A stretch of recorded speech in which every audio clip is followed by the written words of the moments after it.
Hi friends. మా చిన్నోడు బయటికి తీసుకెళ్ళమని నన్ను అడిగాడు. దాంతో నేను దగ్గరలో ఉన్నటువంటి గోరంట్ల వెంకటేశ్వర స్వామి గుడికి నేను తీసుకెళ్ళాను.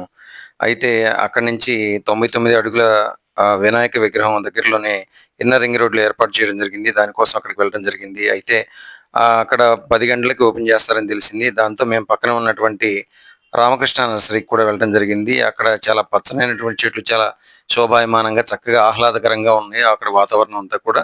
దాంతో మా సుధా అక్కడే ఉన్నటువంటి గులాబీ పూలను చూద్దామని చెప్పి, అక్కడ గులాబీ అనేక రకాల గులాబీలున్నాయి కాబట్టి, ఆ గులాబీలని చూస్తూ ఉండటం జరిగింది.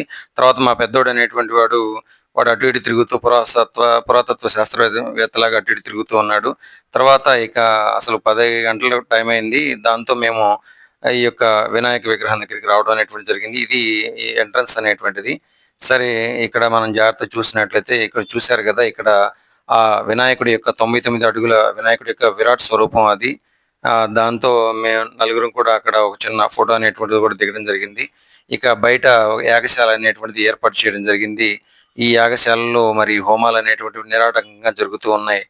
మరి ఆ తర్వాత పిల్లలకి కూడా ఏదో ఒక ఆట విడుపు కావాలి కాబట్టి బయట జెయింట్ వీల్ అనేటువంటి దాన్ని ఏర్పాటు చేయడం జరిగింది. అంతేకాకుండా అనేక రకాలైనటువంటి వస్తువులు కూడా ఏర్పాటు చేయడం జరుగుతుంది. అనేక ఆట వస్తువులు, ఆట స్థలాల్లో అనేక రకాలైనటువంటి వస్తువులు కూడా ఉన్నాయి. దాంతో అక్కడ వాళ్ళు ఆడుకుంటూ ఉన్నారు. ఇక ఇక్కడ వినాయకుడి యొక్క విరాట్ స్వరూపం మరలా మీకు గోచరం అవుతుంది.